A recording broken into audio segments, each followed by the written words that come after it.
السلام عليكم ورحمة الله وبركاته. النهاردة إن شاء الله هنتعرف مع بعض على جهاز الروتري. إيه هو جهاز الروتري وإزاي بستخدمه وإيه هي أهم الخواص اللي فيه؟ ده اللي هنعرفه إن شاء الله مع بعض خلال فيديو النهاردة.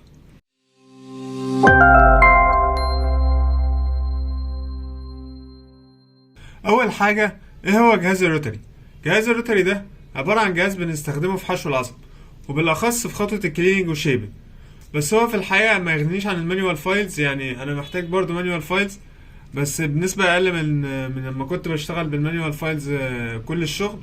يعني مثلا فايل 10 وفايل 15 ده أساسي معايا، بعمل بيهم بقى الجلايد باس، الريكابيتوليشن، الحاجات دي كلها. فأساسي معايا يكون معايا فايل 10 وفايل 15 وأنا شغال بالروتري برضو. تمام. طيب دلوقتي ايه هو يعني جهاز الروتري ده؟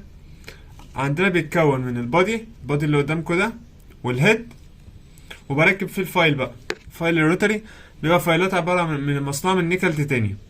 طيب انا بركب الجهاز ازاي؟ اول حاجة انا بجيب البادي اهو، وبقوم ماسك الهيد ومدخلها زيها كده في البادي زي ما انتم شايفين كده. الجهاز معايا راكب كده، الجهاز بقى عندي راكب وكله تمام. عايزين نشغله بقى. اول حاجة بقوم دايس على زرار الباور ده اهو كده اهو، اشتغل معايا. تمام. طيب دلوقتي ايه الخواص اللي جواه؟ دلوقتي انا عندي حاجه اسمها سبيد وحاجه اسمها تورك. سبيد ده عدد لفات اللي بيلفها الاند موتور جوه الكنال. يعني مثلا لو انا ظبطه مثلا على 125 روتيشن بالمينت زي ما هو مظبوط كده، فده معناه ان هو هيلف 125 لفه كل دقيقه. طب التورك ده عباره عن ايه؟ عباره عن القوه او العزم اللي بيلف بيها الفايل جوه الكنال. تمام.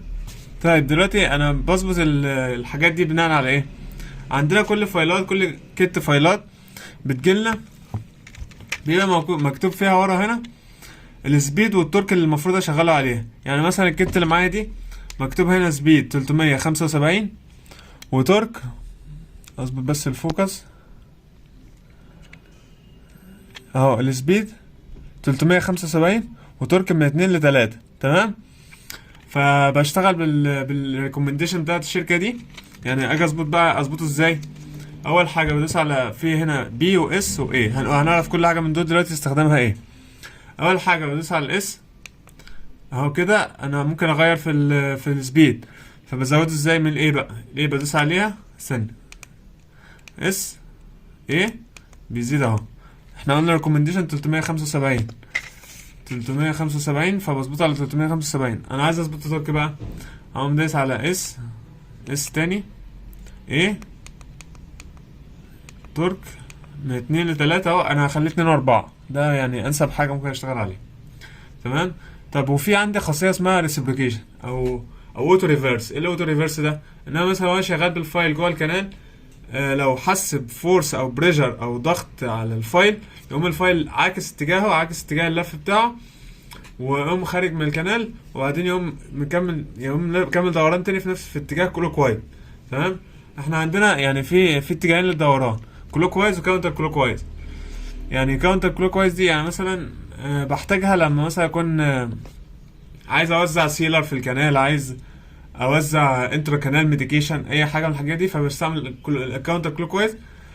طب تبقى اغيرها ازاي؟ بقوم جاي دايس على الايه هنا، بقوم جاي دايس على الايه اهو، خلي بدل ما كانت اف هنا بقت ار. واخدين بالكم؟ بدل ما كانت اف بقت ار دي يعني ريسبروكيشن، يعني هيلف في الاتجاه المعاكس. يعني حتى لما اجرب اشغل اركب الفايل فيه كده. بنركب الفايل ازاي بقى؟ الفايل بقوم زقه ندخله جوه الهيد، واقوم ضغط على اللي ورا دي، واقوم زقه كمان اهو، دخل معايا. تمام. بعد ما ركبت الفايل عايز بقى اشغل الجهاز، اقوم دايس على زرار الباور. هو كده معمول ريسبروكيشن، فيعني الصوت ده عشان هو بيلف في اتجاه كاونتر كلوك وايز، فعشان كده بيعمل الصوت ده. لكن انا عايز يلف في الاتجاه العادي، اقوم جاي مظبط الاعدادات، ما اختار الايه اهو، خليته كده الاف كده ار، نخليه على اف كده، هيلف كلوك وايز. ازاي بقى؟ نشوف كده اهو كده بيلف كلوك وايز. طيب وعندنا بقى البي دي البروجرام. يعني انا بظبط البروجرام على حسب يعني بيبقى عندي كذا بروجرام في الجهاز. يعني مثلا عندي انا بي 1 بي 2 بي 3 بي 4 بي 5 بي 6، 6 بروجرامز في الجهاز. كده راجع بي 1 تاني.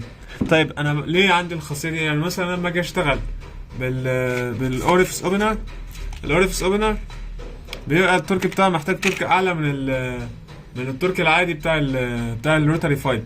يعني بشتغل بتورك مثلا، يعني لو الروتري فايل شغال على 1.5 يبقى التورك بتاع الاوريفيس اوبنر يكون 3، حاسس ان هو يقدر يقطع جوه الكنال كويس يعني. تمام. فانا ممكن اغير البروجرام، اخليه مثلا يعني اخلي 375 روتيشن واظبط التورك على مثلا 3. حاسس ده للاوريفيس اوبنر، اكون عارف ان بي 2 ده للاوريفيس اوبنر، خلاص انا ظبطته وهشتغل بالاوريفيس اوبنر. تمام. طبعا هو انا الجهاز اللي معايا ده نوع كوكسو، ففي انواع عنده موتور بيبقى فيها نظام مختلف يعني شويه عن كوكسو. يعني مثلا 18 سووت بيكر، الاندو سمارت، الحاجات دي كلها يعني بس نفس الفكره يعني، كلها تورك وسبيد وريسبروكيشن واوتو ريفرس، الحاجات دي كلها موجوده. بس الفرق ممكن يكون مثلا في اندو موتور في ايبكس لوكيتور، وفي اندو موتور مفيش فيه ايبكس لوكيتور كده يعني. ففي فروقات طفيفة يعني بين كل الاندو موتور وبعضها، على حسب البادجت اللي معاك، على حسب انت تقدر تجيب ايه، شوف ايه اللي يناسبك وكده يعني. مش هرشح لكم اندو موتور معين، هو في اجهزة كتير وفي صيني، في حاجات حلوة نضيفة، فشوف انت حسب استخدامك، حسب انت عايز ايه، حسب البادجت اللي معاك، وشوف انت عايز تجيب اندو موتور نوع ايه وهاته يعني. وبكده ينتهي الفيديو بتاعنا النهارده، اتمنى ان انتوا تكونوا استفدتوا، ويا سلام لو تدعمونا بلايك وسبسكرايب، يعني اكون شاكر لكم جدا. والسلام عليكم ورحمة الله وبركاته.